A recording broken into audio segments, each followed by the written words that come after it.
तो कलयुग के कारण तंत्र का दुरुपयोग संभव है, इसलिए उसको रोक लिया गया। लेकिन जो तंत्र मार्ग पे आना चाहते हैं ज्ञान मार्ग के बाद, उनके लिए खुशखबरी है, वो सिखाया जाएगा आपको आगे जाके। और वो एक तरह का सीमित तंत्र होगा जिसका दुरुपयोग नहीं हो सकता, ऐसा तंत्र होगा। लेकिन उसमें फिर सबको लिया नहीं जाएगा, सबके लिए खुला नहीं होगा। वो तंत्र की एक विशेषता है कि सबको नहीं दिया जाता। ज्ञान की विशेषता क्या है, कोई भी ले लो, जो तैयार है ले लो, नहीं है तैयार आगे बैठ जाओ सत्संग में, कुछ तो सुनोगे, कुछ तो कान पे पड़ेगा आपके, कुछ तो ज्ञान होगा। तंत्र में ऐसा नहीं है, बहुत परीक्षा ली जाती है, उसके बाद थोड़ी सी विद्या दी जाएगी आपको। मैं समर्थन सभी मार्गों को देता हूँ, ऐसा मत सोचिए कोई। मजाक बहुत उड़ाता हूँ दूसरे मार्गों का, क्योंकि ज्ञान मार्गी ऐसे होते हैं, थोड़े से टेढ़ी बुद्धि के होते हैं। लेकिन समर्थन मैं सभी मार्गों का करता हूँ।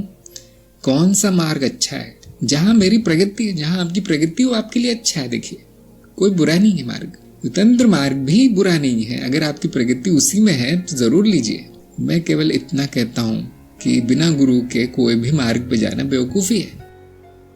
सब में ही बाधा आएगी, सब में दोष आएंगे, सबसे हानि होगी। कोई भी मार्ग लीजिए, ज्ञान मार्ग भी ऐसा ही है। तंत्र का महत्व तभी है जब आप गुरु के आश्रय में, गुरु के आश्रम में कर रहे हैं। इसलिए बहुत से लोगों ने, जिन्होंने मुझे विनती की थी तंत्र सिखाने की, उनको मैंने कहा था कि फोन पे नहीं हो सकता अब ये टेलीग्राम तंत्र नहीं होगा। लेकिन सभी की सीमाएं हैं, सभी का जीवन है। ज्ञान मार्गियों की नौकरी, बच्चे, पति पत्नी होते हैं, माँ बाप होते हैं, वो नहीं आ सकते छोड़ के। और मेरे पास कोई प्रयोगशाला नहीं है तंत्र की, मेरे पास कोई लिंग नहीं है, कोई देवी नहीं है, कोई मूर्ति नहीं, कुछ भी नहीं है। जिस तरह के तंत्र हम सिखाते हैं इसलिए पूरी तरह मानसिक है, और जितना भी सिखा जा सकता है उतना सिखा दिया गया है। आप लोग तो मेरा स्वभाव जानते होंगे, मैं एक दिन भी देरी नहीं करता। यहाँ ज्ञान है, वहां जाना है, एक दिन की भी देरी नहीं होती। मैंने देखा वो तंत्र बोध ही इतना छोटा छोटा है कि उसके 2 मिनट का भी वीडियो नहीं बनेगा, तो मैंने उसको बस ऐसे ही प्रकाशित कर दिया। अब वो ज्ञान कोश में पड़ा हुआ है, जिनकी रुचि ज्ञान कोश में जाकर पढ़ सकते हैं।